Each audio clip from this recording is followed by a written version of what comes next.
Hi hello ನಮಸ್ಕಾರ ಸ್ನೇಹಿತರೆ. ನಾವೆಲ್ಲ ಅಂದ್ಕೊಂಡಿದ್ದು ನಮ್ಮ ಪ್ರೊಡಕ್ಷನ್ ನಿಜ ಆಗದ ವಿಜಯ್ ನಾಟಕ ಮಾಡ್ತಿದ್ದಾರೆ. ತನ್ನ ಕುಟುಂಬನ ಕಾಪಾಡೋದಕ್ಕೋಸ್ಕರ ವಿಜಯ್ ಆಡ್ತಿರೋ ನಾಟಕ ಇದಾಗದ.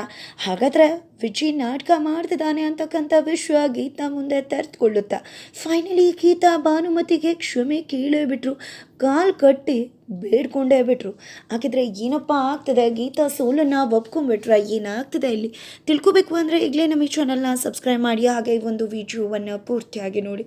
ಇಲ್ಲಿ ಧನ್ಯ ಒಬ್ಬರಿಂದ ಗೀತಾ ಜೀವನ ಕಳ್ಕೊಳಕ್ಕೆ ಹೋದವಳು ವಾಪಸ್ ಮನೆಗೆ ಬರ್ತಾಳೆ. ಜೊತೆಗೆ ಸೋತು ಹೋಗಿರ್ತಾಳೆ ಗೀತಾ. ವಿಜಯ್ ಆಡಿದ ಮಾತುಗಳು ಅವಳ ಮನಸ್ಸನ್ನು ಅಷ್ಟಾಗಿ ನಾಟಿರುತ್ತೆ. ಎಷ್ಟೇ ಹೇಳಿದರೂ ಕೂಡ ವಿಜಯ್ಗೆ ನಮ್ಮ ಮೇಲೆ ನಂಬಿಕೆ ಇಲ್ಲದೆ ಆ ಭಾನುಮತಿನ ನಂಬಿ ನಮ್ಮನ್ನೆಲ್ಲ ನೋವು ಮಾಡ್ತಿದ್ದಾನೆ ಅನ್ನೋ ನೋವು ಅವಳಿಗಿರುತ್ತೆ. ಎಲ್ಲದಕ್ಕಿಂತ ಮುಖ್ಯವಾಗಿ ನಮ್ಮ ಪ್ರೀತಿ ಅವನಿಗೆ ಸಾಕಾಗೋಯ್ತಾ, ನಾನು ಅವನಿಗೆ ಸಾಕಾಗ್ಬಿಟ್ಟ.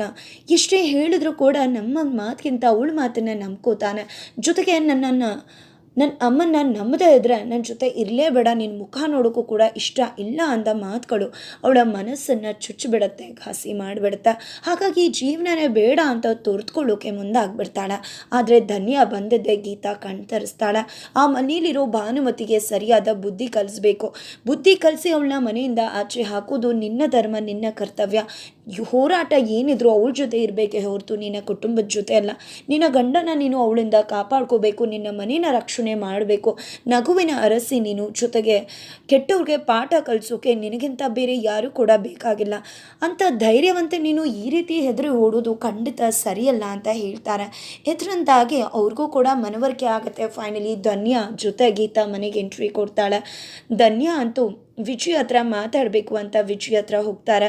ನಂತರ ಈ ಕಡೆ ನೀವು ಬಂದು ತುಂಬ ಖುಷಿಯಾಗಿದೆ ಅಂತ ಹೇಳ್ತಿದ್ರೆ, ಯಾಕೋ ಮಾತುಗಳು ಮಾತ್ರ ಆ ರೀತಿ ಮಾತಾಡ್ತಿದ್ದೆ, ಮುಖ ನೋಡಿದ್ರೆ ಆ ರೀತಿ ಅನ್ನಿಸ್ತಿಲ್ಲ ಅಂತಿದ್ರೆ ಆ ರೀತಿ ಏನೂ ಇಲ್ಲ ಅಂತ ಹೇಳ್ತಿದ್ದಾರೆ. ನೋಡಿ ವಿಜಯ್, ಹೇಳ್ತಾ ಇದ್ದೀನಿ, ನನ್ನ ಅಭಿಪ್ರಾಯ ಖಂಡಿತ ಎಲ್ಲ ವಿಷಯ ಕೂಡ ಗೊತ್ತಾಯಿತು. ಗೀತಾ ಯಾಕೆ ತುಂಬ ಬೇಜಾರು ಮಾಡ್ಕೊಂಡಿದ್ದಾಳೆ ಅಂತ, ಗೀತಾ ತುಂಬ ಬೇಜಾರು ಮಾಡ್ಕೊಂಡಿದ್ದಾಳೆ. ನಿಮ್ಮ ನಡವಳಿಕೆಯಿಂದ ಅವಳಿಗೆ ತುಂಬಾ ಬೇಸರ ಆಗಿದೆ ಅಂದಾಗ ನನಗೂ ಕೂಡ ಗೀತಾ ನಡವಳಿಕೆ ತುಂಬಾ ಬೇಸರ ತಂದಿದೆ. ಗೀತಾ ತುಂಬ ವಿಯರ್ಡ್ ಆಗಿ ನಡ್ಕೋತಿದ್ದಾಳೆ. ಭಾನುಮತಿ ಅಮ್ಮ ತಪ್ಪೇ ಮಾಡಿಲ್ಲ ಅಂದಾಗ ಯಾಕೆ ಆ ರೀತಿ ಅನ್ಕೋತೀರಾ? ಭಾನುಮತಿ ತಪ್ಪು ಮಾಡಿರ್ಬೋದಲ್ವ. ಒಂದಿನ ನಿಮಗೆ ಗೊತ್ತಾದಾಗ ನೀವು ಸತ್ಯನ ಸುಳ್ಳು ಅಂತ ಅನ್ಕೊಂಬಿಟ್ನಲ್ಲ ಅಂತ ಗಿಲ್ಟ್ ಫೀಲ್ ಮಾಡ್ಕೋಬಹುದಲ್ವ. ಹಾಗಂತ ತಮ್ಮ ಪ್ರೀತಿ ಪಾತ್ರರು ನಮಗೋಸ್ಕರ ಇರ್ತಕ್ಕಂಥವ್ರನ್ನ ಯಾವುದೋ ಒಂದು ಸುಳ್ಳಿನ ಕಪಿಮುಷ್ಟಿಗೆ ಸಿಕ್ಕಾಕೊಂಡು ದೂರ ಮಾಡ್ಕೋಬಾರ್ದು. ಆಮೇಲೆ ನಾವೇ ಅದಕ್ಕೆ ಪಶ್ಚಾತ್ತಾಪ ಪಡ್ತೀವಿ ಅಂತ ಹೇಳ್ತಿದ್ದಾರೆ. ಇಲ್ಲ, ನನ್ನ ಭಾನುಮತಿ ಅಮ್ಮ ತುಂಬಾ ಒಳ್ಳೆಯವರು, ಆ ರೀತಿ ಎಲ್ಲರೂ ಕೂಡ ಅಂದ್ಕೊಂಡಿದ್ದಾರೆ. ಅವರು ಮಗಳು ಶ್ರುತಿಗೋಸ್ಕರ ಜೈಲಿಗೆ ಹೋಗಿದ್ದು. ಒಂದು ತ್ಯಾಗಮಯಿ ತಾಯಿ, ನನಗೋಸ್ಕರ ತುಂಬಾ ಕಷ್ಟಪಡ್ತಾರೆ, ನನ್ನನ್ನು ಪ್ರಾಣಕ್ಕಿಂತ ಹೆಚ್ಚಾಗಿ ಪ್ರೀತಿ ಮಾಡ್ತಾರೆ. ಅಂದಮೇಲೆ ಅಂಥ ತಾಯಿ ಬಗ್ಗೆ ಗೀತಾ ಆ ರೀತಿ ಮಾತಾಡಿದ್ರೆ ನನಗೆ ನೋವಾಗೋದಿಲ್ವಾ? ಯಾಕೆ ಅವರನ್ನು ನಂಬೋದಿಲ್ಲ? ಒಳ್ಳೆಯ ದೃಷ್ಟಿಯಿಂದ ಅವಳು ನೋಡಬೇಕು. ಹಾಗಾಗಿ ನನ್ನ ಮನಸ್ಸಿಗೆ ತುಂಬಾ ಘಾಸಿ ಆಗಿತ್ತು ಅಂದಾಗ ಸರಿ ಬಿಡಿ, ನಿಮ್ಮ ಒಪಿನಿಯನ್ ಈ ರೀತಿ ಇದ್ದರೆ ನಾನು ಏನೂ ಕೂಡ ಮಾಡೋಕ್ಕಾಗೋದಿಲ್ಲ. ನೀವು ಅಂದ್ಕೊಂಡಾಗೆ ಒಳ್ಳೇದಾಗಲಿ. ಆದರೆ ಒಂದಂತೂ ಎಚ್ಚರಿಕೆ ಕೊಡ್ತೀನಿ, ನಮ್ಮ ಪ್ರೀತಿ ಪಾತ್ರರು ನಮ್ಮ ಹತ್ರ ಇರೋರು ಯಾವತ್ತೂ ಕೂಡ ನಮ್ಮ ಒಳ್ಳೆತನ ಬಯಸ್ತಾರೆ ಹೊರತು ಕೆಡುಕನ್ನು ಬಯಸೋದಿಲ್ಲ. ಅವ್ರಿಗೆ ನಾವು ಯಾವತ್ತೂ ಕೂಡ ನೋವು ಮಾಡಬಾರ್ದು. ನಿಮ್ಮ ನಡವಳಿಕೆಯಿಂದ ಅವರನ್ನು ಕಳ್ಕೊಳ್ಳೋ ಚಾನ್ಸಸ್ ಕೂಡ ಬರಬಹುದು. ದಯವಿಟ್ಟು ಎಚ್ಚರಿಕೆಯಿಂದ ಇರಿ ಅಂತ ಹೇಳಿ ತನಗೆ ಅನಿಸೋದನ್ನು ಹೇಳಿ ಹೊರಗಡೆ ಬರ್ತಾಳೆ ಧನ್ಯ. ನಂತರ ಧನ್ಯಾಗೆ ತುಂಬ ಚೆನ್ನಾಗಿ ಸ್ವೀಟ್ಸ್ ಎಲ್ಲ ಮಾಡಿದ್ದಾರೆ. ಸ್ವೀಟ್ಸ್ ತಿಂತಿದ್ದಾಗೆ ತುಂಬ ಖುಷಿ ಆಗಿಬಿಡುತ್ತೆ. ನಿನ್ನ ನೋಡಿ ತುಂಬಾ ಖುಷಿ ಆಯ್ತಮ್ಮ ಅಂತ ಹೇಳ್ತಿದ್ದಾರೆ. ನನಗೂ ಕೂಡ ಇಲ್ಲಿ ಬಂದು ಈ ಸ್ವೀಟ್ಸ್ ತಿಂದು ತುಂಬಾ ಖುಷಿ ಆಯಿತು. ನಿಮ್ಮ ಮನೆಗೆ ಬಂದರೆ ಸ್ವರ್ಗಕ್ಕೆ ಬಂದಾಗಿರುತ್ತೆ. ಎಷ್ಟು ಚೆಂದ ಇರುತ್ತೆ ಅಂದರೆ ಪ್ರೀತಿ ಒಂದು ಹೊಳೆನೇ ಹರಿಸ್ಬಿಡ್ತೀರ. ಆದರೆ ಪ್ರೀತಿ ಮಾಡದೇ ಇರೋರು ಈ ಮನೆಯಿಂದ ದೂರ ಹೋಗಿ ಪ್ರೀತಿಗೆ ಕೆಡಕ್ಕೆ ಬಯಸೋರು ಈ ಮನೆಯಿಂದ ದೂರ ಹೋದರೆ ನಂದಗೋಕುಲ ಆಗಿಬಿಡುತ್ತೆ ಈ ಮನೆ ಅಂತ ಧನ್ಯ ಹೇಳ್ತಿದ್ದಾಳೆ. ಜೊತೆಗೆ ನಿಮ್ಮ ಕುಟುಂಬಕ್ಕೆ ಇನ್ನು ಮುಂದೆ ಯಾವುದೇ ರೀತಿ ತೊಂದರೆ ಆಗಲ್ಲ. ನಮ್ಮ ಗೀತಾ ಇದ್ದಾಳಲ್ವ, ಗೀತಾ ಎಲ್ಲವನ್ನ ಕೂಡ ನಿಭಾಯಿಸ್ತಾಳೆ. ಸರಿಯಾಗಿ ಕೆಟ್ಟವ್ರಿಗೆ ಪಾಠ ಕಲಿಸೋದು ಅವಳಿಗೆ ತುಂಬ ಚೆನ್ನಾಗಿ ಗೊತ್ತದ. ಅವಳಿದ್ದಾಳೆ ಅಂದಮೇಲೆ ಏನೂ ಕೂಡ ಯೋಚನೆ ಬೇಡ. ನನ್ನ ಅವಶ್ಯಕತೆ ಇದ್ದರೆ ಖಂಡಿತ ಕರೀರಿ, ನಾನು ಬಂದೇ ಬರ್ತೀನಿ ಅಂತ ಹೇಳ್ತಾಳೆ. ಆದರೆ ಇಲ್ಲಿ ಗೀತಾ ಮಾತ್ರ ಖಂಡಿತ ಅಕ್ಕ, ನೀವು ಬಂದಿದ್ರಿಂದ ನಂಗೆ ತುಂಬಾ ಧೈರ್ಯ ಬಂತು. ಖಂಡಿತ ನೀವು ಹೇಳಿದಾಗ ಎಲ್ಲವನ್ನ ಕೂಡ ಧೈರ್ಯವಾಗಿ ಎದುರಿಸ್ತೀನಿ. ಕುಸ್ತೋಗಿದ್ದ ನಾನು ಖಂಡಿತ ಇನ್ನು ಮುಂದೆ ಯಾವುದಕ್ಕೂ ಕೂಡ ಹೆದರುವುದಿಲ್ಲ ಅಂತ ಹೇಳ್ತಿದ್ರೆ ನೀನೇ ನಂಗೆ ಥ್ಯಾಂಕ್ಸ್ ಹೇಳಬೇಡ, ನಾನೇ ನಿಂಗೆ ಥ್ಯಾಂಕ್ಸ್ ಹೇಳಬೇಕು. ಎಂಥ ಸ್ವೀಟ್ ಮಾಡಿಕೊಟ್ಟಿದ್ರ, ಇದಕ್ಕೂ ಕೂಡ ಥ್ಯಾಂಕ್ಸ್ ಹೇಳಬೇಕಾ ಇದಕ್ಕೆ ಹೊರತಾಗಿ ಅಂತ ಹೇಳ್ತಿದ್ದಾಳೆ. ನಂತರ ಖುಷಿಯಿಂದ ಧನ್ಯನ ಕಳಿಸ್ಕೊಡ್ತಾರೆ. ನಂತರ ಈ ಕಡೆ ಮನೆಯವರೆಲ್ಲರಿಗೂ ಕೂಡ ಅಂದರೆ ಶ್ರೀಕರ್, ಸುಧಾರಾಣಿಯವರು ಹಾಗೆ ಚಂದ್ರಿಕಾ ಎಲ್ರಿಗೂ ಕೂಡ ಅನುಮಾನ ಇದೆ. ಏನಮ್ಮಾಗಿತ್ತ ನಿನ್ನ ಮುಖ ನೋಡಿದ್ರೆ ಧನ್ಯ ಮಾತಾಡ್ತಿರೋದನ್ನ ಕೇಳ್ತಿದ್ರೆ ನೀನು ಮನೆ ಬಿಟ್ಟು ಹೋಗಿದೆ ಅಂತ ಅನ್ನಿಸ್ತದೆ. ನಿಜನ ನಾವು ಹೇಳ್ತಿರೋದು ಅಂದಾಗ ಹೌದು, ನಾನು ಮನೆ ಬಿಟ್ಟು ಹೋಗಿದ್ದೆ, ನನಗೆ ತುಂಬಾ ನೋವಾಗಿತ್ತು, ತುಂಬ ಬೇಸರ ಆಗಿಬಿಟ್ಟಿತ್ತು. ಯಾವುದೂ ಬೇಡ ಅಂತಾನೆ ಹೋಗ್ಬಿಟ್ಟಿದೆ. ಆದರೆ ಧನ್ಯಕ್ಕ ನನ್ನ ಭೇಟಿ ಮಾಡಿ ನನ್ನ ಕಣ್ ತೆರೆಸಿದ್ರು. ಈಗ ನನಗೆಲ್ಲವೂ ಕೂಡ ಅರ್ಥ ಆಗದ. ಇನ್ನು ಮುಂದೆ ಯಾವುದೇ ಕಾರಣಕ್ಕೂ ನಾನು ಮನೆ ಬಿಟ್ಟು ಹೋಗೋದಿಲ್ಲ. ಆ ಭಾನುಮತಿಗೆ ಸರಿಯಾಗಿ ಬುದ್ಧಿ ಕಲಿಸಿದ್ದೀನಿ, ಜೊತೆಗೆ ವಿಜಯ್ಗೆ ಅರ್ಥ ಮಾಡಿಸ್ತೀನಿ. ಆ ಭಾನುಮತಿ ಜೊತೆ ಇನ್ನು ಮುಂದೆ ನನ್ನ ಯುದ್ಧ ಶುರುವಾಗುತ್ತೆ. ಅವಳು ಏನು ಆಟ ಆಡ್ತಾಳೋ ಅದಕ್ಕೆ ಸರಿಯಾಗಿ ಬುದ್ಧಿ ಕಲಿಸ್ತೀನಿ ನಾನು ಅಂತ ಹೇಳ್ತಿದ್ದಾರೆ. ಆದರೂ ಕೂಡ ನಾವು ಯಾರು ಕೂಡ ನಿನಗೆ ನೆನಪೇ ಆಗ್ಲಿಲ್ವಲ್ಲಮ್ಮ ಅಂತ ಚಂದ್ರಿಕಾ ಅವರು ತುಂಬ ಅಂದರೆ ತುಂಬ ಬೇಜಾರು ಮಾಡ್ಕೋತಾರೆ. ಜೊತೆಗೆ ಈ ಕಡೆ ಚಂದ್ರಿಕಾ ಅವರು ಮತ್ತು ಶೇಖರ್ ಅವರು ಮನೇಲಿ ನೆಮ್ಮದಿ ವಾತಾವರಣ ಇರಬೇಕು. ಆದರೆ ನೆಮ್ಮದಿ ವಾತಾವರಣ ಇರಬೇಕು ಅಂದರೆ ಮನೇಲಿ ಅಂಟಿರೋ ಪಿಶಾಚಿ ಮನೆಯಿಂದ ಹೋಗಬೇಕು ಅಂತ. ಆದರೆ ಭಾನುಮತಿ ಹೋಗಲೇಬೇಕಲ್ವಾ? ಆದರೆ ಹೋಗ್ತಾರ? ಖಂಡಿತ ಹೋಗಲ್ಲ. ಈ ಕಡೆ ಭಾನುಮತಿಗಂತೂ ತುಂಬ ಸಿಟ್ಟು ಬಂದುಬಿಟ್ಟಿದೆ. ಗೀತಾ ವಾಪಸ್ ಬಂದಿರೋದು ಏನೋ ಅಂದ್ಕೊಂಡ್ರೆ ಏನೋ ಆಯ್ತಲ್ಲಪ್ಪ, ನಂಗೆ ಬರ್ತಿರೋ ಕೋಪಕ್ಕೆ ಏನು ಮಾಡಲಿ ಅಂತ ಗೊತ್ತಾಗ್ತಿಲ್ಲ ಅಂತ ತನಗೈಯನ್ನು ತಾನೇ ಗುದ್ಕೋತಿದ್ದಾರೆ. ಮನೆಯಿಂದ ಆಚೆ ಹೋದ್ಲು ಅಂದರೆ ಮತ್ತೆ ವಾಪಸ್ ಬಂದು ಒಕ್ಕರಿಸ್ಕೊಂಡ್ಬಿಟ್ಲಲ್ಲ ಅಂತ.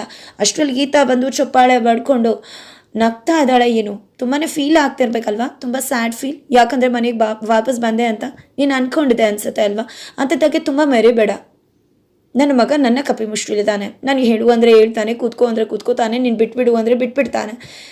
ಈಗೇನೋ ವಾಪಸ್ ಮನೆಗೆ ಬಂದಿರ್ಬೋದು ನೀನು, ಆದರೆ ಮತ್ತೆ ನಿನ್ನ ಈ ಮನೆಯಿಂದ ಪರ್ಮನೆಂಟಾಗಿ ಆಚೆ ಕಳ್ಸೋ ಗೊತ್ತಿದೆ. ಯಾವುದೇ ಕಾರಣಕ್ಕೂ ನೀನು ಈ ಮನೇಲಿ ಉಳ್ಕಾಲ ಇಲ್ಲ. ನೋಡ್ತಾ ಇರು ವಿಜಯಿಂದಾನೇ ಹೇಗೆ ನಿನ್ನ ಈ ಮನೆಯಿಂದ ಆಚೆ ಕಳಿಸ್ತೀನಿ ಅಂತ ಹೇಳ್ತಿದ್ರೆ ಏನು ಮಾತಾಡ್ತಿದ್ಯಾ ನೀನು? ನಮ್ಮಿಬ್ಬರನ್ನ ದೂರ ಮಾಡ್ತೀಯ ಅಂದಾಗ ಹೌದು, ಪರ್ಮನೆಂಟಾಗಿ ನಿಮ್ಮಿಬ್ಬರನ್ನ ದೂರ ಮಾಡ್ತೀನಿ ಅಂತ ಭಾನುಮತಿ ಚಾಲೆಂಜ್ ಆಗ್ತಿದ್ದಾರೆ.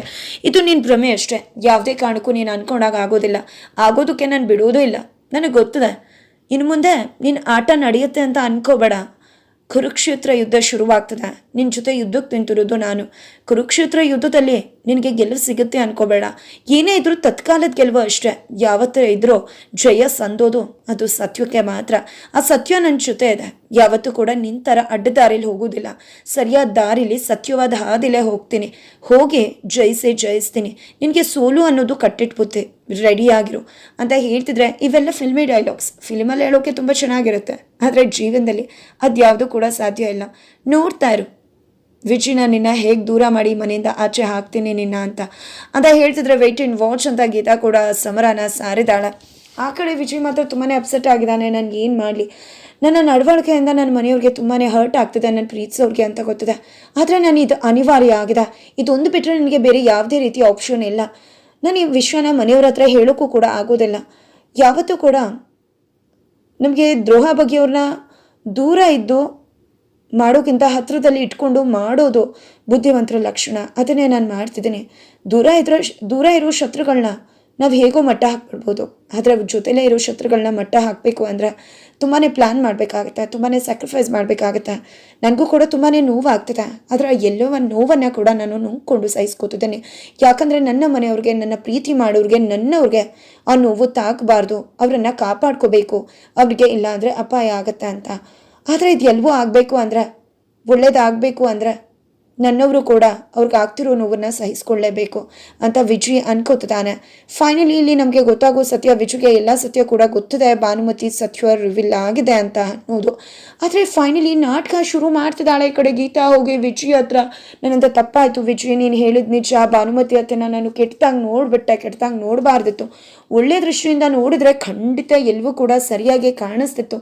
ನಾನೇ ತಪ್ಪು ಮಾಡಿಬಿಟ್ಟೆ ಅಂತ ಹೇಳ್ತಾಳೆ. ವಿಜಯ್ಗೆ ಆಶ್ಚರ್ಯ ಆಗ್ತದೆ, ಏನಿದು ಗೀತಾ ಏನಾದರೂ ಪ್ಲ್ಯಾನ್ ಮಾಡ್ಕೋತಿದ್ದಾಳೆ ಅಂತ. ಫೈನಲಿ ವಿಜಯ್ ಜೊತೆ ಬರ್ತಾಳೆ. ನೀನು ಕ್ಷಮೆ ಕೇಳಬೇಕು ಅಮ್ಮನ ಹತ್ರ ಅಂದಾಗ ಖಂಡಿತ ಕ್ಷಮೆ ಕೇಳ್ತೀನಿ ವಿಜಯ್ ಅಂತ ಹೇಳಿ ಈ ಕಡೆ ಭಾನುಮತಿ ಕೂತಿರ್ಬೇಕಿದ್ರೆ ಹೋಗ್ಬಿಟ್ಟು ಕಾಲೇ ಇಟ್ಕೊಂಡ್ಬಿಡ್ತಾಳೆ ಗೀತಾ.